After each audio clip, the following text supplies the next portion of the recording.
రోజుల కోర్సు పూర్తి చేస్తే చాలు 100% ప్లేస్మెంట్ సపోర్ట్ తో సాఫ్ట్వేర్ జాబ్ మీ సొంత. వెంటనే కోడ్ జ్ఞాన్ డెస్టినేషన్ ని సంప్రదించండి. నమస్తే, నేను Vijay. AP deputy CM Pawan Kalyan ఇప్పుడు ఆయన ఏది చేసినా కూడా సంచలనమే.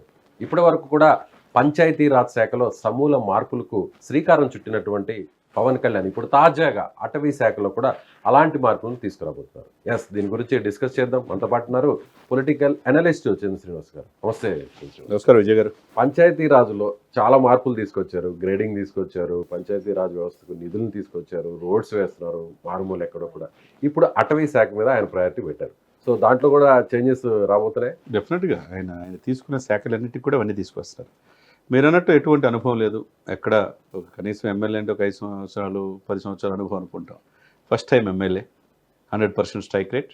కట్ చేస్తే కీలకమైన శాఖలు 5 శాఖలు: గ్రామీణాభివృద్ధి, పంచాయతీ, అటవీ, సైన్స్ అండ్ టెక్నాలజీ, గ్రామీణ మంచినీరు సరఫరా. కానీ ఈ విషయంలో మాత్రం అటవీ శాఖ అంటే మాత్రం ప్రయారిటీ లేని శాఖ అంటారు. పంచాయతీరాజు, గ్రామీణాభివృద్ధి అయితే ఓకే.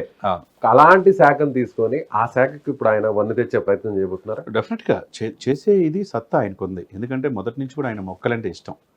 ఆయన ఎక్కువగా ఫామ్ హౌస్లో ఉంటాడు, మొక్కలు పెంచుతాడు, వృక్షాలని చేస్తాడు. ఎవరైనా చెట్లు కొడితే ఊరుకోలేడు, ఆవులను పెంచుతాడు. అంటే సమాజం మీద పూర్తిగా అవగాహన ఉన్న వ్యక్తి. కాబట్టి మీరు అన్నట్టండి, ఈ 7 మాసాల్లో ఆయన చూపించిన పరిణితి చూస్తే ఆశ్చర్యమే. మనం చూసాం, 13,336 గ్రామాలు గ్రామ సభలు పెట్టి వరల్డ్ రికార్డ్స్. అది దేశంలో ఎవరు కూడా, చంద్రబాబు నాయుడు గారు పలు సందర్భాలు అన్నారు, నాకు కూడా 4 దశాబ్దాల అనుభవాలు ఈ ఆలోచన రాలేదని. గ్రామ సభలు పెట్టాడు, సక్సెస్ అయ్యారు. అదేవిధంగా 1400 గ్రామాలకి దాదాపుగా 1400 లక్షలు అంటే 4 కోట్ల రూపాయలు పంచాయతీలకి సొంత డబ్బులు ఇచ్చాడు. మీరు గమనించి ఉంటారు. అంటే 4 కోట్ల రూపాయలు పంచాయతీలు బాగుండాలని కోరుకున్నాడు. ఒకవైపు పంచాయతీరాజ్ శాఖ అవన్నీ తీసుకొచ్చాడు.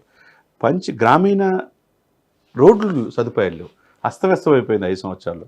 రోడ్లు హ్యాపీగా మన సంక్రాంతికి వెళ్తే గోదావరి జిల్లాలో బ్రహ్మాండంగా రోడ్లు వేశారు. అంటే చేయాలన్న సంకల్పం ఉండాలి. ఆ చిత్తశుద్ధి లేకపోతే, ఇప్పుడు జల్ జీవన్ మిషన్ 25,000 కోట్లు గత ప్రభుత్వంలో ఇస్తే కనీసం మ్యాచింగ్ గ్రాంట్కి పోయేదానికి ఆగిపోయినాయి. మళ్ళీ అది 25,000 కోట్లు జల్ జీవన్ మిషన్ తీసుకురాగలిగారు. ఆయన తీసుకున్న శాఖలు చూడండి సార్. ఎప్పుడైనా మనం కొన్ని దశాబ్దాల నుంచి అనేక మంది మంత్రులు చూస్తుంటాం, కానీ గ్రామీణాభివృద్ధి శాఖ అంటే ఈ రోజున ప్రతి ఎమ్మెల్యేకి కనెక్ట్ ఉండేది కదా. ప్రతి ఎమ్మెల్యే గ్రామీణాభివృద్ధి రోడ్లు వేయాలంటే అక్కడ శాఖ పోవాల్సింది కదా. నిధులు సక్రమంగా పనిచేసుకుంటే గ్రామాలు బాగుంటే రాష్ట్రం బాగుంటుంది, దేశం బాగుంటుంది. ఇప్పుడు గాంధీ గారు చెప్పారు, పల్లెలు బాగుంటే దేశం బాగుంటుంది. సో ఇప్పుడు అదే ఫార్ములాని పవన్ కళ్యాణ్ గారు అనుసరిస్తున్నారు. అంతే కదండి, 100% అనుసరిస్తున్నారు. గ్రామీణాభివృద్ధిలో 24వ ప్లేస్లో ఉన్నాం 29 రాష్ట్రాల్లో. ఆ 24వ ప్లేస్ నుంచి 6 మాసాలు ఈయన చేసిన పనికి కాను 4వ స్థానంకి వచ్చాం. కేవలం 6 నెలల్లోనే. అంటే పవన్ కళ్యాణ్ గారు ఎంత దృష్టి దీని మీద పెట్టారో ఆలోచించుకోవాలి. ఎక్కడ ఉండే కీలకమైన వ్యక్తుల్ని, కృష్ణతేజని కేరళ నుంచి తీసుకున్నారు, శశిభూషణ్ లాంటి వాళ్ళు, సమర్థవంతమైన IAS IFS ఆఫీసర్ ఆయన చుట్టూ పెట్టుకున్నారు. ఈరోజు సమర్థవంతంగా పనిచేస్తూ ఉన్నారంటే ఆల్రెడీ గ్రామీణాభివృద్ధికి ఒక దారి చూపించారు. ఒక మార్క్ ట్రెండ్ సెటర్ అయిపోయాడు. పంచాయతీలకి వన్నీ తీసుకొచ్చాడు. ఇకపోతే అటవీ శాఖకి ఆయన మొదటి నుంచి కూడా కాన్సన్ట్రేషన్, ఎక్కడ నేపాల్లో పట్టుబడిని కూడా వెనక తెప్పిస్తున్నానని చెప్పాడు. ఎక్కడ రెడ్ శాండిల్స్. మరి ఇప్పుడు అటవీని కాపాడవలసిన బాధ్యత కూడా ఎవరిది? ఇప్పుడు పుష్పరాజుల్ని షెకావత్ అయ్యారా పవన్ కళ్యాణ్? అంతే కదా, షెకావత్లని ఇది చేసేసి ముందు కాపాడే బాధ్యత. అంటే అటవీ సంపదను కాపాడుకోవాల్సింది మన అందరిదండి. మనకి చక్కగా శేషాచలం కొండల కాడి నుంచి అన్నీ కూడా నల్లమల్ల ఫారెస్ట్ కూడా చాలా ఫారెస్ట్ ఏరియా ఉంది.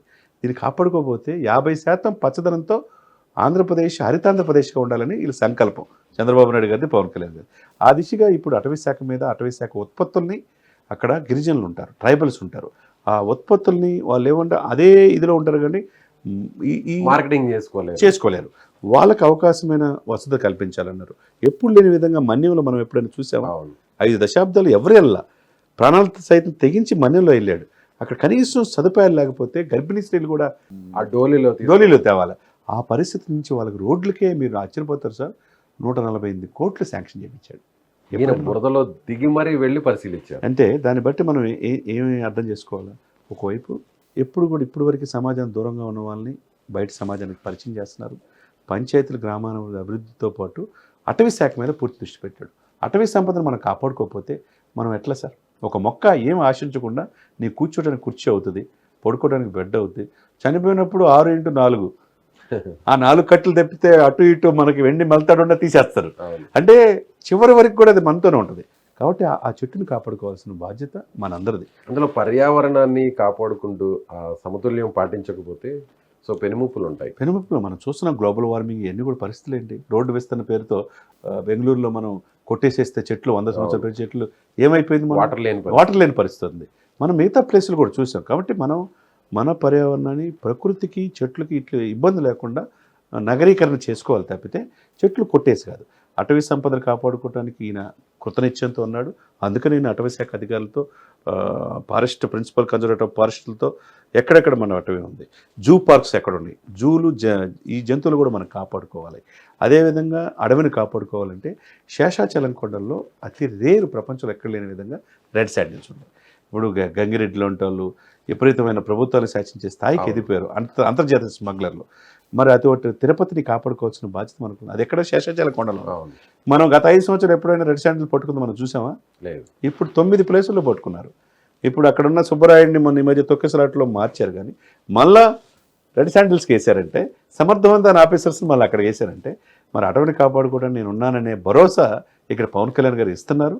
అదేవిధంగా వివిధ శాఖలతో అక్కడున్న అటవీ శాఖ ఉత్పత్తుల్ని మార్కెటింగ్ చేసుకోవడానికి, వాళ్ళకి జీవనోపాధి కల్పించడం, ప్రభుత్వం ఒక భరోసా అనేది వాళ్ళకి ఇస్తున్నారు. కాబట్టి కొంతమంది ఈ రెడ్ శాండిల్స్ స్మగ్లర్స్కి అలవాటు పడేవాళ్ళు ఈ పోలీసులు వెళ్తే అటవీ శాఖకి ఫెస్టివల్స్ ఉండవు, వాళ్ళని కూడా చంపేసే పరిస్థితి ఉంది. చాలా మంది కూడా చనిపోయారు. వాళ్ళకు కూడా ఆయుధాలు ఇవ్వాలనే ప్రపోజల్ కూడా ప్రభుత్వం ముందు ఉంది.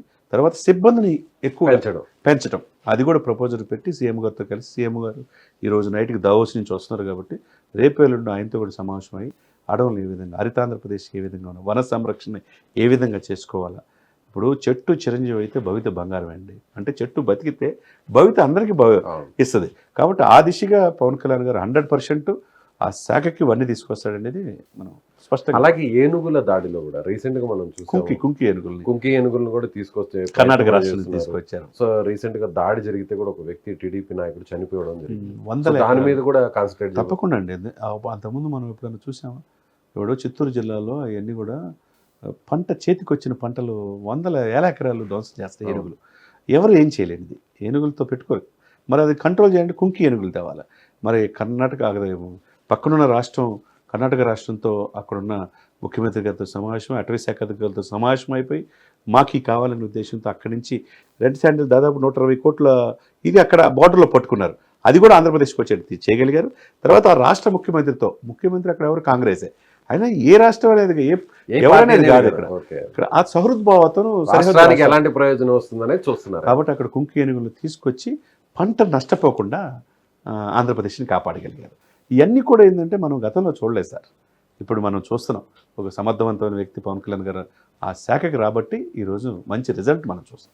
Right sir. ఇది అటవీ శాఖ మంత్రిగా పవన్ కళ్యాణ్ ఆ శాఖకే వన్నీ తీసుకురాబోతున్నారు. సమూలమైనటువంటి మార్పులకు ఆయన శ్రీకారం చుట్టారు. ఇప్పటికే పంచాయతీరాజ్ శాఖను 24వ స్థానం నుంచి 4వ స్థానానికి తీసుకొచ్చినటువంటి పవన్ కళ్యాణ్ ఇప్పుడు అటవీ శాఖను కూడా అదే స్థాయిలో అభివృద్ధి చేయబోతున్నారని ఆయన చెప్తున్నారు.